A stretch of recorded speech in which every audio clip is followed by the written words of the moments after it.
Okay, we're just going to give it a minute here for everybody to port in, and then we'll go ahead and get started.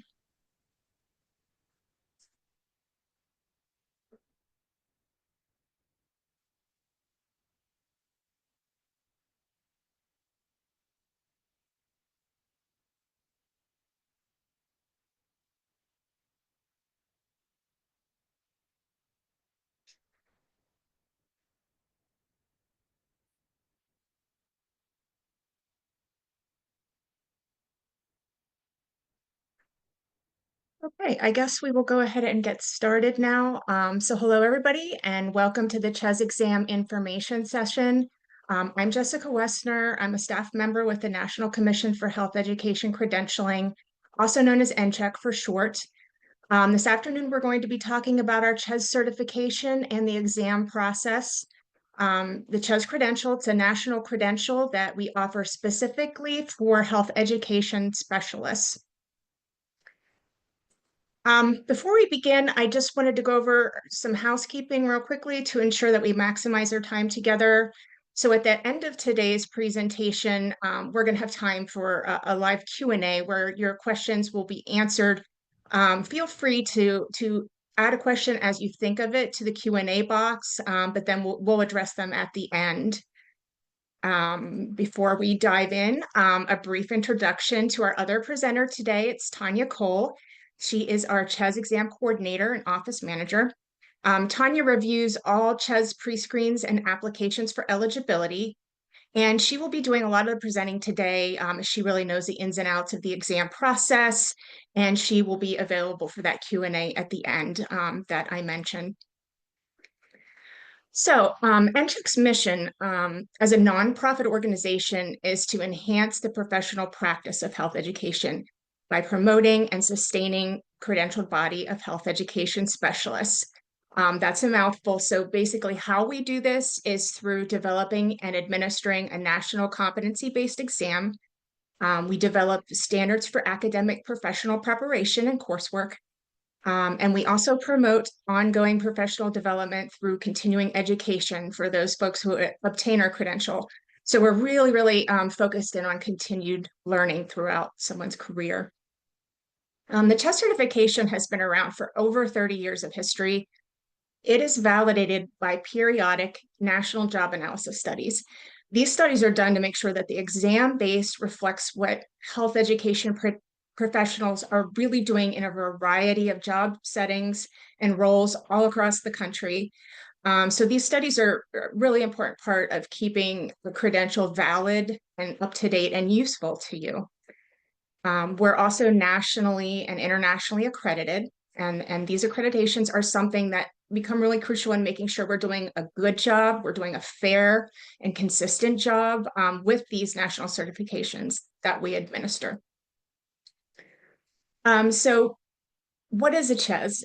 A Certified Health Education Specialist, or CHES, is an individual that has, number one, met academic eligibility. So they've completed specific coursework, emphasizing in on the 8 areas of responsibility for health educators.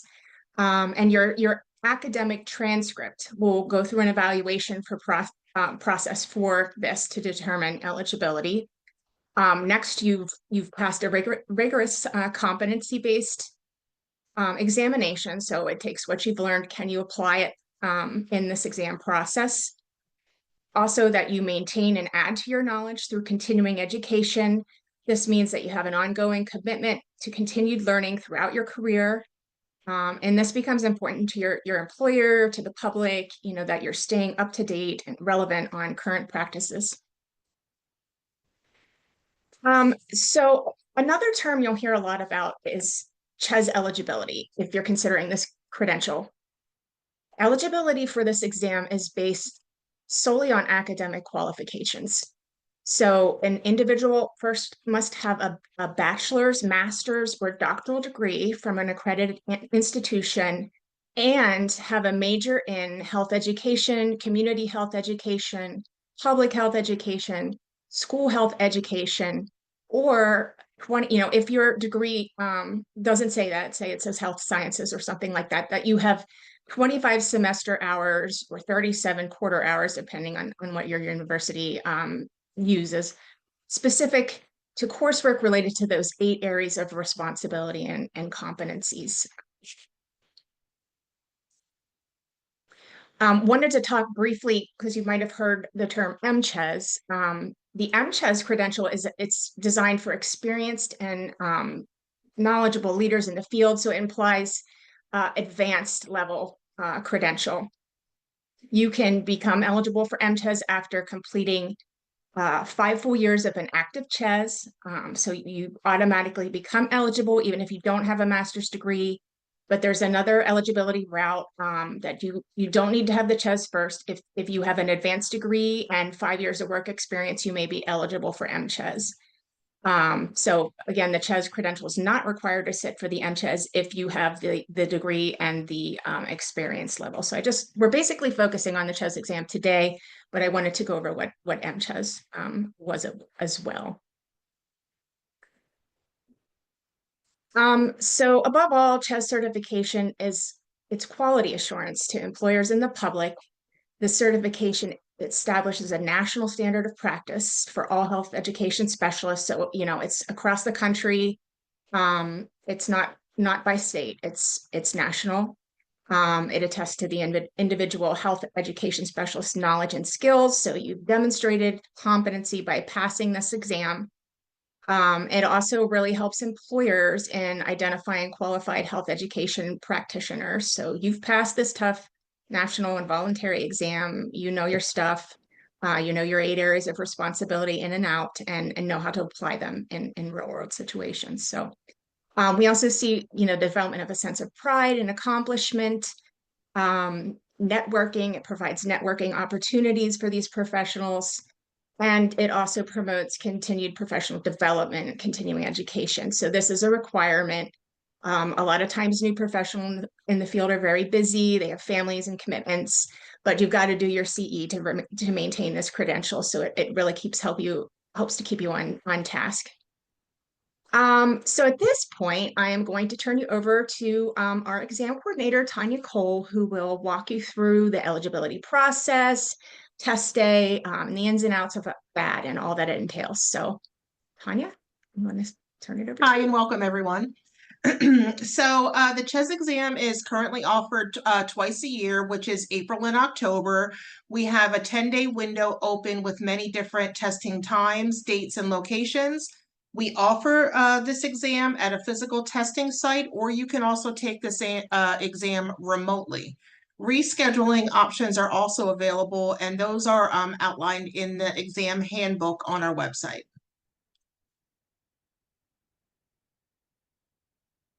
So one thing to understand is that every official transcript that's submitted with your application or your pre-screen is reviewed on an individual basis. Course titles will vary from university to university, as does the course content. So if the exam coordinator who reviews your transcript is uncertain about the content of a course that you have taken, I may ask you to provide course descriptions or some syllabi to better clarify. And a tip for registration is printing out or including your course descriptions with your application, just in case that you feel I might not have clarity on what might be in some of the coursework. So you could always, like I said, include that directly with your exam application.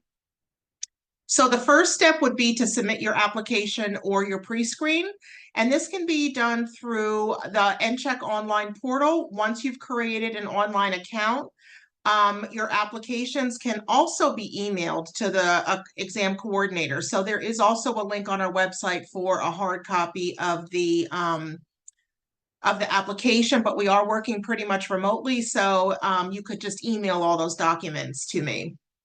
So the official transcript submitted with the submitted with the application, and then are reviewed, and if needed, additional documentation could be requested. So once the 25 or more credits that align with the 8 areas are identified, the candidate is then contacted with next steps to complete the exam registration. If an applicant is found ineligible, information on how to obtain those additional academic credits is provided.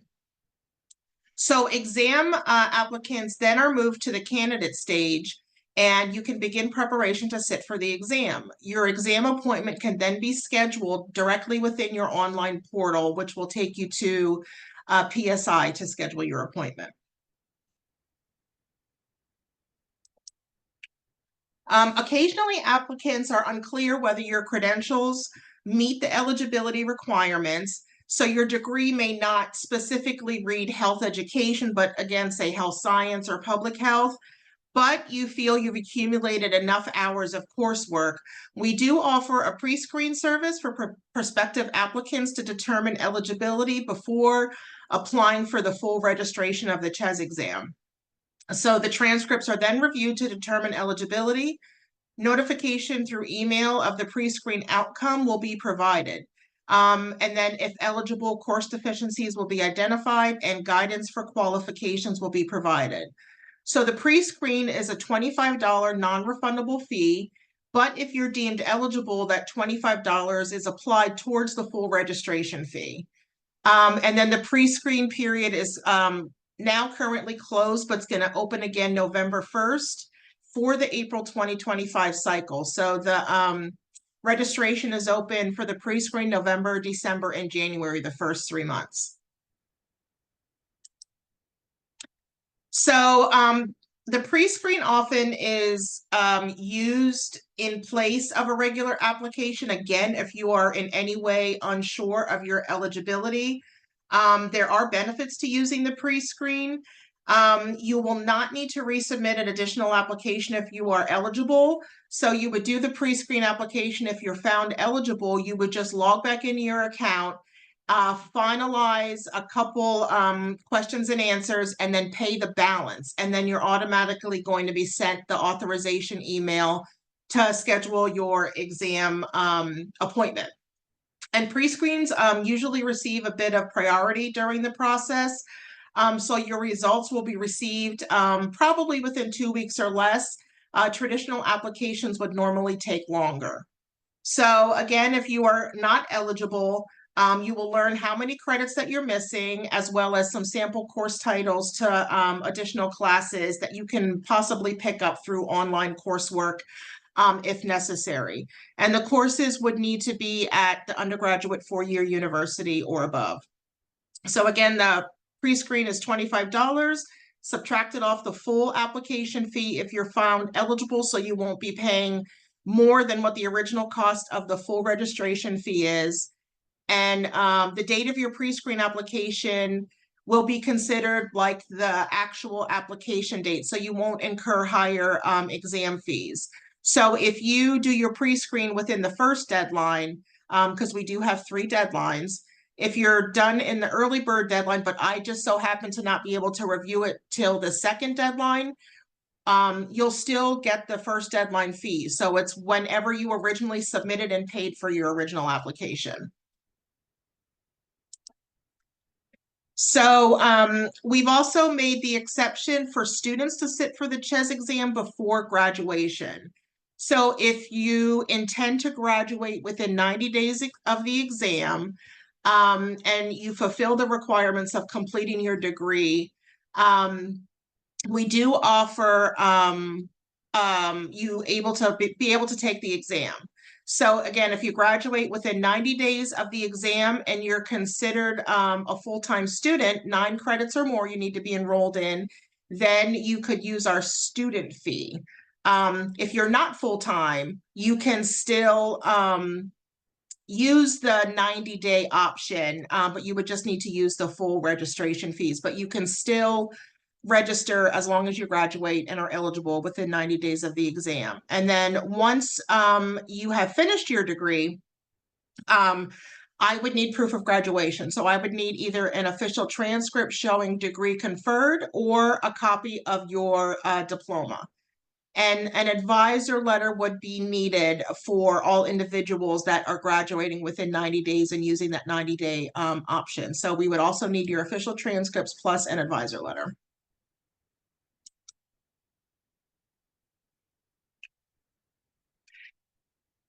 So in order to start the application or pre-screen process, you will first create an online account. And then once you create an online account within your dashboard, there's going to be a link that says new application.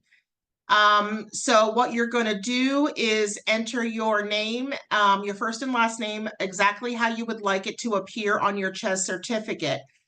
But it also must match the first and last name on your government ID. So whatever is on your application must match your ID, or you possibly may not be allowed to get into the exam.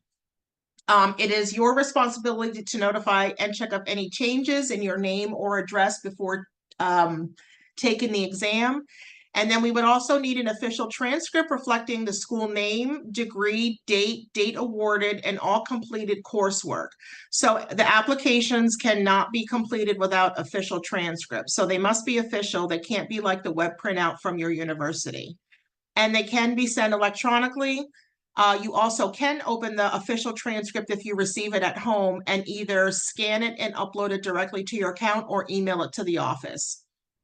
So transcripts should not be submitted any later than the final registration deadline, or your application could become incomplete and possibly have increased exam fees if you choose to take the exam in the next cycle. Again, an advisor letter would only be required if you are currently a student.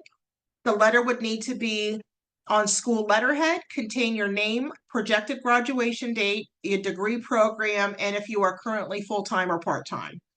And all documents must be uploaded before this eligibility review can take place. Or again, you can email me and I will put them on your account. So the next slide here shows the registration fees and deadlines. It opens May and November of every year. Register during the early bird to save that $50 discount. So right now for the month of November, if you're a non-student, it would be $280, and for full-time students, it would be $230. And again, that's available. The full-time fee is available with the documentation of your full-time status. So the final exam registration for this cycle is going to close on February 28th. And for next cycle, it would be August 31st. This schedule is also available on our website under the exam schedule section. So applicants who have been determined eligible will receive your authorization to test email. This notification will be sent to the email that we have on file and is necessary to schedule your exam appointment. And please remember that application reviews can take up to 3 or 4 weeks during our very, very heavy times. Ineligible applicants will be notified by email. So if you do the full application and pay those full registration fees and are found ineligible, your application fee will be refunded minus the non-refundable processing fee of $100. And you can reapply for the exam in the future should you complete the coursework necessary for eligibility, and you also do have the right to appeal your denial for eligibility. We do have an appeal policy also available on our website. So after you're found eligible and you're ready to schedule your exam appointment, you would schedule it with our testing vendor, PSI. The link is directly within your authorization to test email, or you can go just log into your NCHEC account and there will be a box on your dashboard that says schedule, reschedule, or cancel. So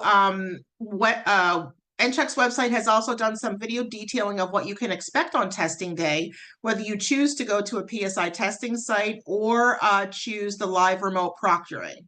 So once you have logged in, again, there might be a green link on your dashboard to schedule your appointment.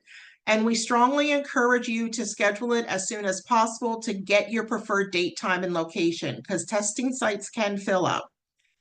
So don't wait till the exam window actually opens to schedule your time slot. They are on a first come, first served basis. And if you are unable to schedule an exam appointment within the testing window, fees will not be refunded or transferred, and you could become a no-show. Okay, so The Helen P. Cleary Scholarship was established to honor Dr. Helen Cleary, who was instrumental in establishing the first CHES credential in 1991. And this CHES scholarship is only for the CHES exam. So eligibility criteria must be met, and the scholarship covers the cost of the exam and the study materials. And the registration schedule for the upcoming scholarship opportunities is posted on our website. So the scholarship is already closed for the April 2025 cycle. So you can check out our website if you are interested in taking the October cycle. It'll direct you to Sophie, and they can they have the schedule of when that's going to open for the next cycle. Yeah, I believe the next scholarship application period will be in March of 2025. And that definitely is on our website and on Sophie's website, the exact details about that window and how to apply, what paperwork you need, that sort of thing. So.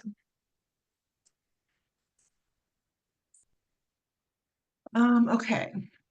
So the CHES and MCHES exam, candidates utilize professional, secure technology-enabled global PSI test centers, which include benefits as immediate pass-fail. It's a preliminary pass-fail, and an expanded range of testing dates and locations. They have 24-hour online scheduling through the NCHEC candidate portal, and then the 10-day testing window to fit your busy schedule. Exam candidates receive your instant preliminary pass result after completion on your screen, and then you'll also get an email of just a preliminary pass or fail.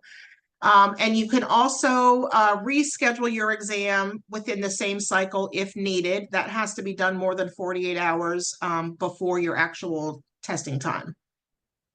So if applicants choosing to do a test center, we have a link online that you can discover what test centers are nearest to you through an easy zip code tool, and international testing is also available. So what we're going to do now is show a video that provides exam candidates an overview of the test center experience, and also more information is available on our NCHEC website. Welcome to this short video on our test center experience. PSI is committed to helping you reach your full potential. Our PSI Test Center network spans over 120 countries, giving you flexible times, convenient locations, and comfortable testing. Experience tells us that preparation is key, so we want to ensure you have all the information you need before taking your test in one of our test centers.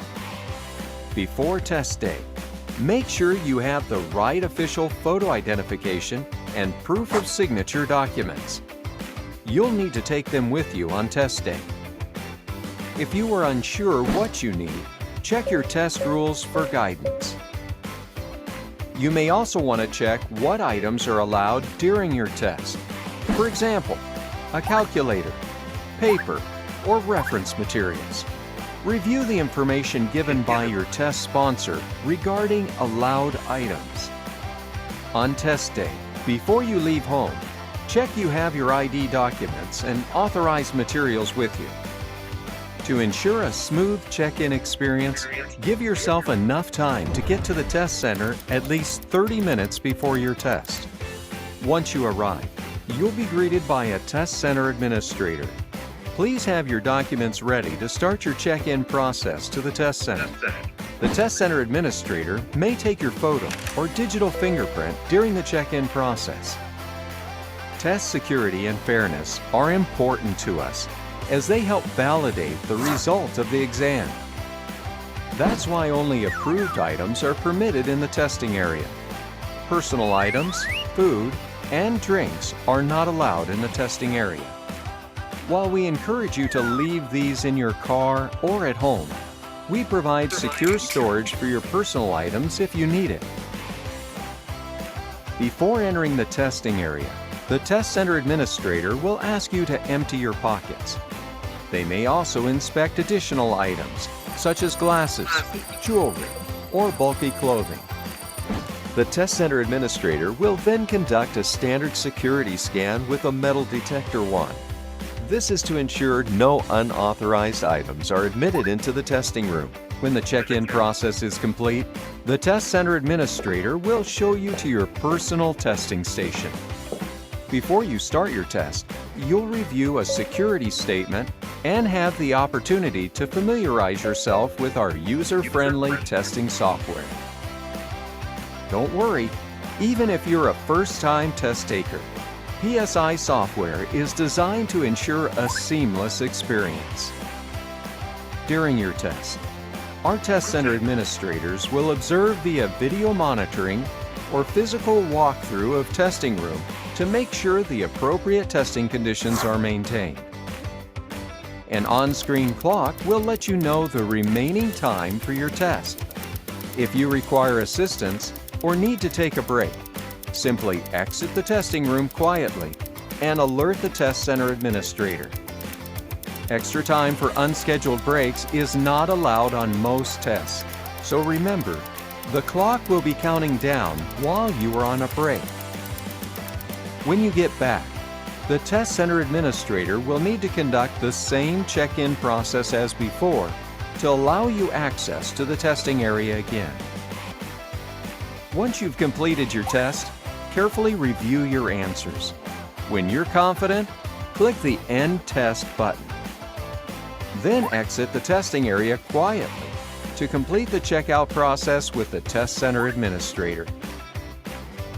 Depending on the test you're taking and your test sponsor preferences, you may get your score immediately, or you may receive information about how to get your score. If you have any questions or concerns, please visit our website or contact our 24/7 customer service team through phone, email, or online chat. We are here to see you succeed. We hope to see you soon in one of our test centers.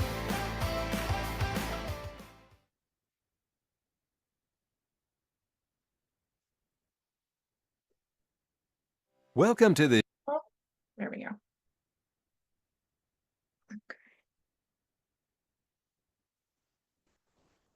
It's on mute. Okay. So NCHEC continues to offer live remote proctoring also as a test modality through PSI's online remote assessment platform known as PSI Bridge. This option gives candidates 24/7 access, allowing you to test from home with an internet-enabled location where you must provide a computer with a camera, microphone, and internet connection. It's an easy-to-use platform and allows the same standard security procedures as implemented in PSI's Global Test Center network. PSI Bridge is both Windows and Mac compatible. Candidates must use the Google Chrome browser and perform the systems readiness check and also the tutorial exam before registering for the LRP exam appointment.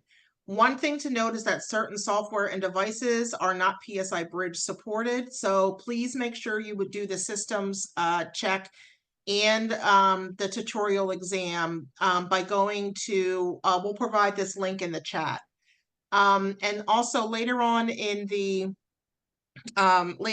year, about a month or so before your registered test, we do have a full webinar on LRP and all the technical requirements that are needed for your computer. So you're not able to use like a work or university computer, you would need administrative rights.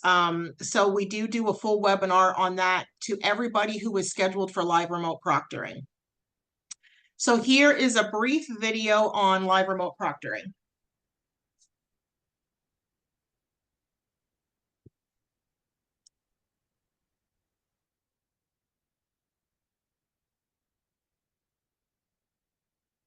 Welcome to our short test taker experience video, designed to help you take your test with confidence and ease. At PSI, we have years of testing experience, and we've developed secure online proctoring to ensure your test is as fair and stress-free as possible. Before test day, there are some things you need to prepare to ensure your testing experience goes smoothly. Choose somewhere quiet and private, where you won't be disturbed. The area should be well lit and clutter-free. You'll need a desktop or laptop computer with a webcam and microphone. Please check the PSI website for complete hardware and software requirements. Use the online system compatibility check on our website to make sure your computer is suitable. The system compatibility check link is publicly available. You may also use the tutorial test, available to guide you through a testing simulation. On test day, when you are ready to start your test, please go to your test registration platform and refer to the documentation there to log in. You should receive login details when you book your test. You'll be asked to complete these simple steps as part of your check-in process. Test your microphone and webcam. We will check to ensure no prohibited programs are running. Take a photo of yourself and a valid ID to verify your identity. Your photo ID must be government issued and must have a photo. Military IDs are not accepted, and school IDs are generally not recommended. You will be asked to wait for a few minutes while a check-in specialist validates your photos and identity. When checks are complete, you'll be guided through the admissions process according to the rules of your exam. This may include a room scan with your webcam to ensure your testing area is appropriate. Additional room and accessory scans may be needed. When the admissions process is complete, you'll be connected to an online proctor. You should carefully examine the rules of approved artifacts for your exams, as food, drinks, pens, paper, or mobile devices might not be permitted during your test. During your test, our online proctoring team will monitor your session through screen share, webcam, and microphone. This is to ensure your test is fair and going smoothly while protecting your privacy. At the end of your test, the system may indicate if there are any unanswered questions that need reviewing in your test. Then, you'll be asked to confirm you're ready to end the testing session. Depending on the test you're taking, you may get your score immediately, or you may receive information about how to get your score.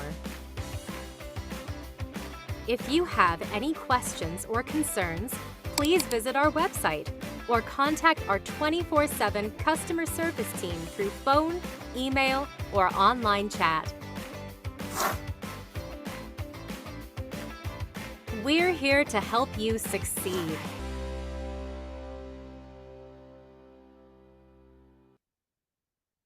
Okay, apologies there. I think the video went away for a few folks, but you could still hear the audio. I did put the link to this LRP video in the webinar chat, so you can copy that. And then once we're wrapped up here today, you can play that. It is also on our website as well, the link to it in the exam section of our website. So apologies for that if the video disappeared. Turn it back over to Tanya.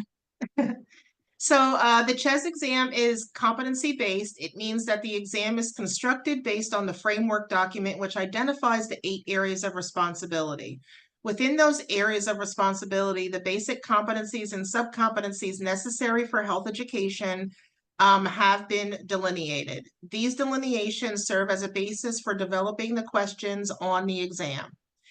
The exam is a 3-hour timed exam offered live remote proctoring or computer-based. The exam consists of 165 multiple choice questions, 150 are scored, and 15 are pilot tested that measure the possession, application, and interpretation of knowledge essential to be in the practice of health ed. So the exam content is in 3 blocks, and we'll cover the format in the next few slides.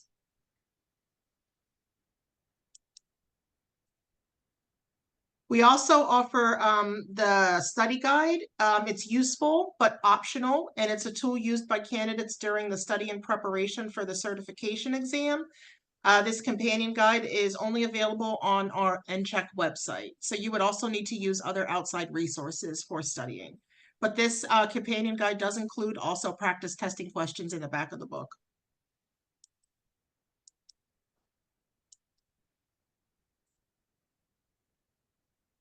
So the CHES exam is based on a national in-depth job analysis study to identify what skills and tasks are being utilized by health education specialists practicing across the United States. The table outlines the areas of responsibility on the exam and the percent of exam questions that come from each area. And the content will change again based on the results of the HESPA 3 practice analysis study that we're currently doing right now.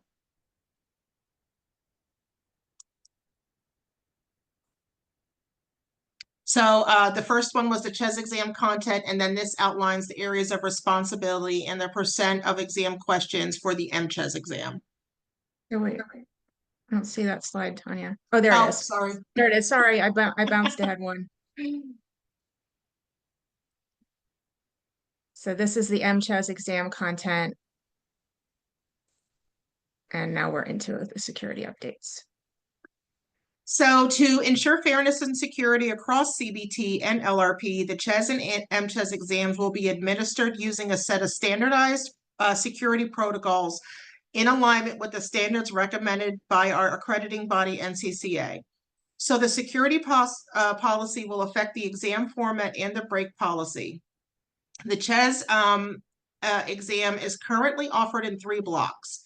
Block 1, which contains questions 1 through 83, Block 2, which is an optional 10-minute break, and Block 3, which contains the rest of the questions, 84 to 165. Candidates will be given an opportunity to take this optional 10-minute break midway through the exam between Block 1 and 3. If the break is taken, you will require additional security screening again before proceeding to complete the 3rd block of the exam. The 10-minute break is deducted from the total test time. And following the break, a candidate will gain access to the 3rd block of the exam, but you will not be able to go back and access the 1st block. So you would do the 1st block, recheck questions if anything was skipped, and then go to the break. You cannot go back to block 1.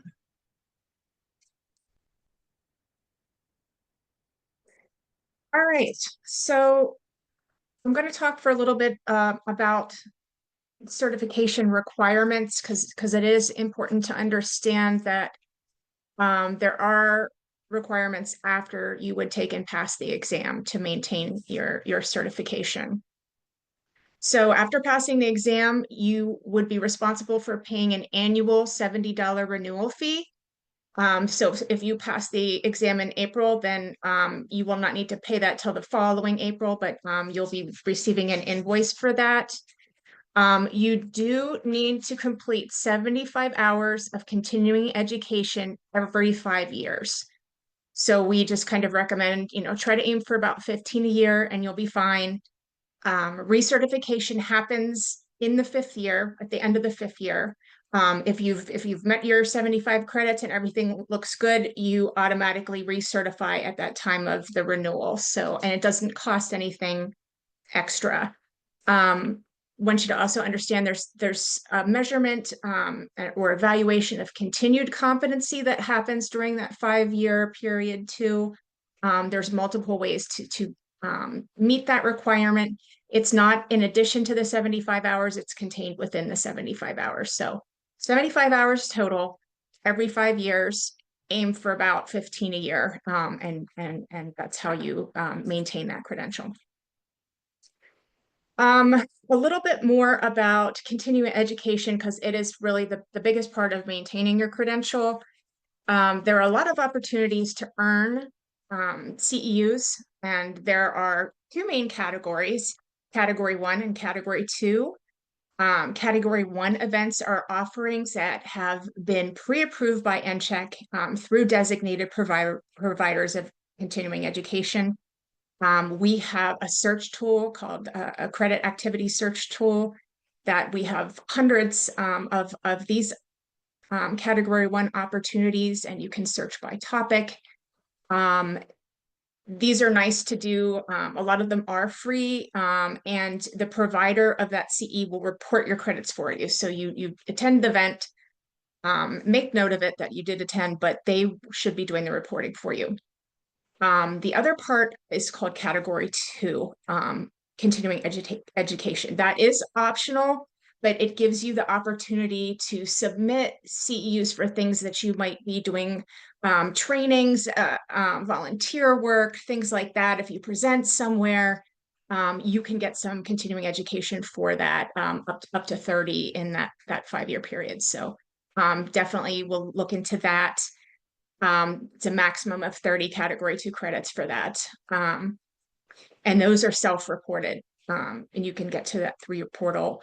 And one other word about this, when you pass the exam, you'll get a big packet of information from us that goes into detail about your responsibilities, and it's all accessible on our website as well. But I just wanted to give you a little overview of that part.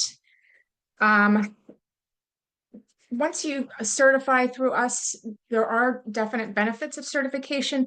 You have a lot of additional resources, and really one of the big ones is the networking opportunities that are available. We have an online community that's solely for actively certified individuals. So once you get your CHES ID number, you can log in, you can meet people, you can network, you can do posts, you can share resources, conferences, continuing education. There is a reimbursement toolkit, that has been developed for use by CHES and NCHEC. If you end up doing some consulting or work in healthcare.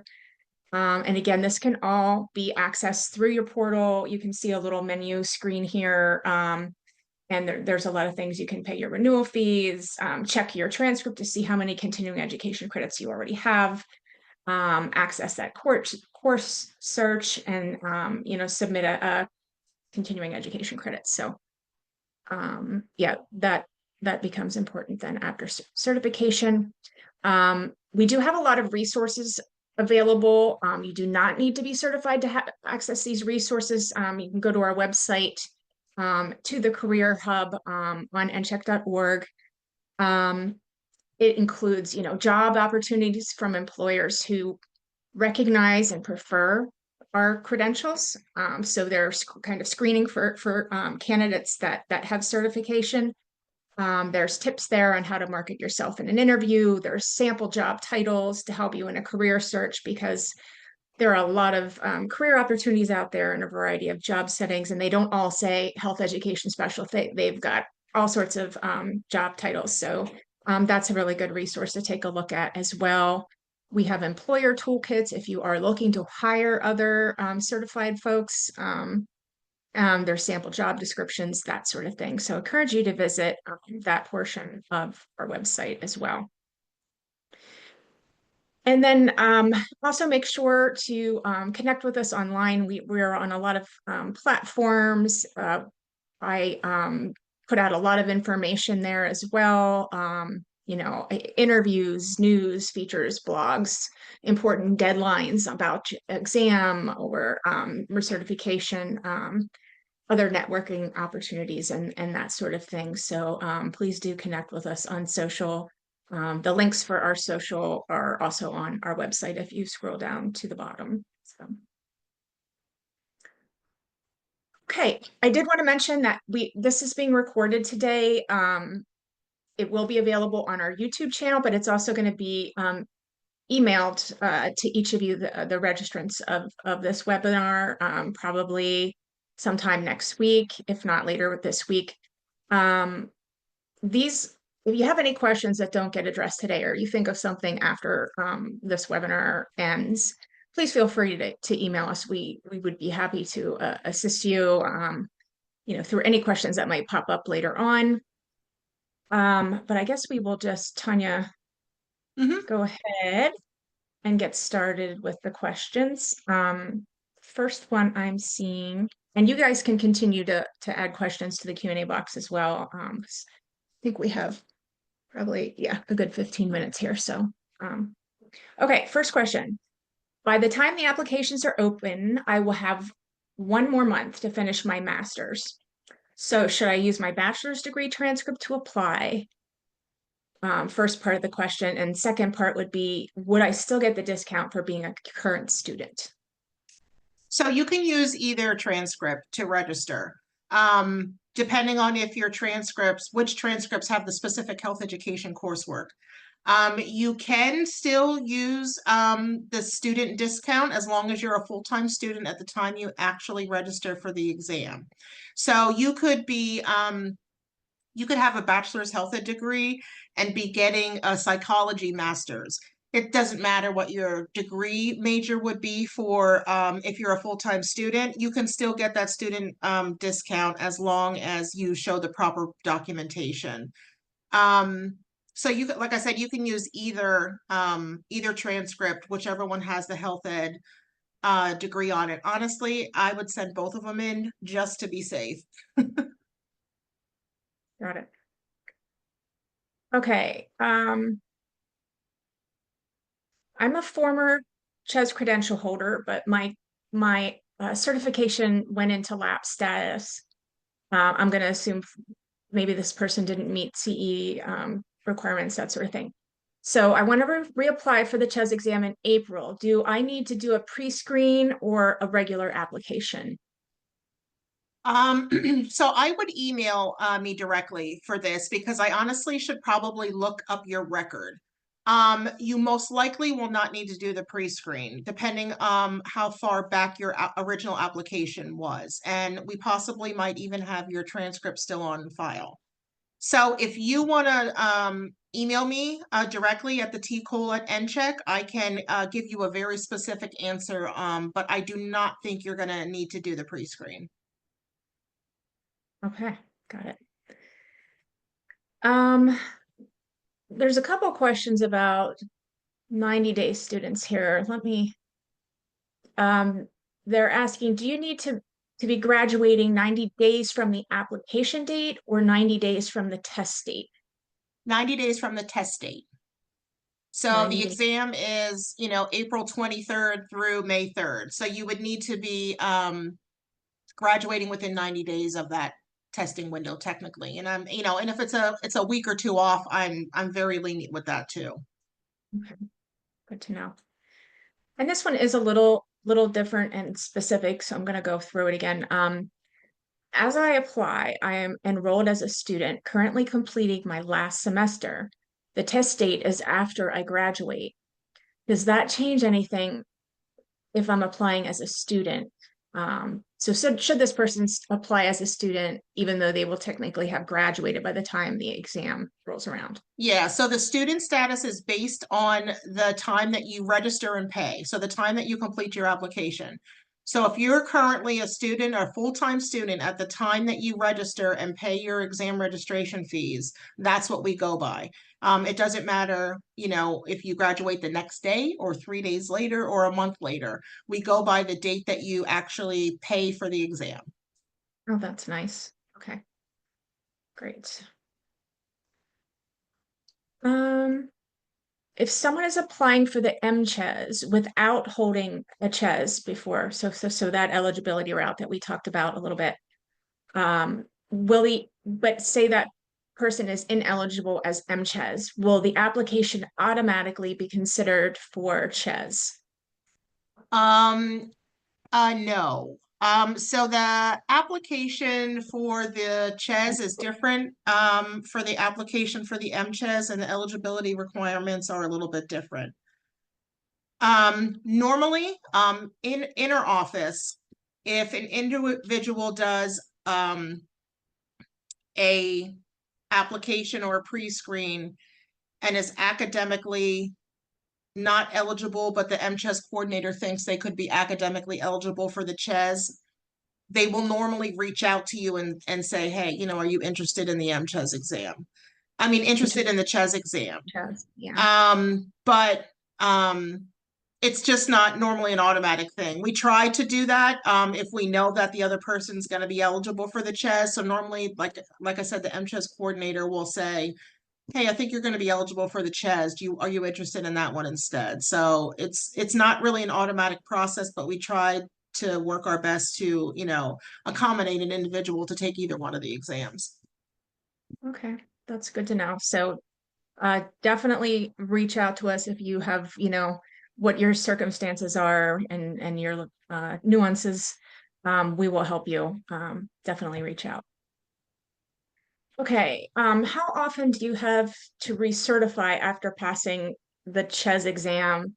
I think we covered this, but I'll say it again. It's every 5 years is our recertification cycle. So it really, how many times you would recertify is depends on how long you hold the certification through your career. Yeah, I mean, we have people that certified in 1990 that are still I don't know even know how many cycles they would have gone through, but yes, every 5 years. If you have a special circumstance or hardship, there is something called an extension. You would have to contact us about that, but every 5 years is the rule on that one. Someone asked again about the slide for the deadline for registration. That is on our website. Let me see if I can back up to that. Was that back in the beginning, Tanya? The slide, the Yeah. deadlines? Okay. It is Oh, slide there. 15. There you go. Yeah. So there's 3 major registration periods. We highly recommend the early bird. If you can do it, it's going to get you the lowest rate, give you more time to study, get your answers sooner about eligibility. The regular registration is a 2-month period, and then the final or late registration is a 1-month period. So hopefully that answered. And again, this is on the website in the CHES exam section. We list these fees and deadlines. Okay. Okay, on your website, well, the pre-screen online application button open the pre-screen starting on November 1st. Now the button does not open on new page. So that's part 1. And then can we send online transcripts for the pre-screen, or do you recommend we ask the university to send the transcript to you directly? So yeah, the pre-screen links, none of the application links are working on our website. Everything will be working and available on November 1st. And for the transcripts, we will need official transcripts for all applications, pre-screens or full applications. So we do accept official transcripts that are requested from the university. That can be sent to you, and then you can upload them to your account. It does not need to come directly from the university. Like I said, so if you request an official transcript from them, from like Parchment Services, you can send it to yourself and then upload it, or you can have it sent directly to me. That's up to you. If you receive a hard copy, they can send it to you and you can scan it and upload it to your account. So as long as it's a copy of your official transcript, that is what we need. Awesome. A couple questions about studying. Someone was asking if there's any free available study guides to prepare for the exam. I don't believe there's free unless you can find one that another student has used and is willing to share. I would really recommend that you look at your version, because is it version 8 that we're on right now, Tanya? Yep. So it's going to be very different from earlier versions. So just make sure you check that if you're borrowing one from a library or from another student. I assume they can be found used online. Again, if you find a used one, number 1, check to make sure it's the right version, and check to make sure that that person isn't charging more than what you would pay for a new one on our website. We do have an ebook version also as well. We have a question. Oh, the next part to that question was, I finished my bachelor's by summer. Am I eligible to apply for the exam in April? So yeah, that just all depends on your graduation date. So, Yeah. if you physically graduate in July, August, yes, I will accept applications for the April exam. If your graduation date is like December, you would have to wait until the next cycle. Okay. Just a couple people are asking about, aside from the study guide, additional courses, or other study materials. I know that we do list study courses on our website. There are study groups online. They'll meet and maybe schedule some Zoom sessions, and different universities offer some of them are even free study courses, and some of them have opened up enrollment to folks outside that particular university. So yes, they're out there. We have a list of some on our website. You might have to do a little looking, but you can find coursework out there. And as far as the other study materials, I believe there's a list of recommended textbooks on our website. You go to our website and look for study resources in the CHES exam section, and keep kind of clicking through there, and you'll find a list of recommended textbooks. And then always use your own textbooks that you've used in your academic preparation from whatever university you attend. And anything else you want to add to that, Tanya, or do you think I covered it there? No, I think you covered it. Okay. Done. Okay, do you anticipate another book edition update before the next October exam in October 2025? So not April, but October 2025. No. That's a no. Yeah. Yep, no. You can There will buy it not now. be a new book out till 26, I think. Okay. Let's see. Oh, here's a good one.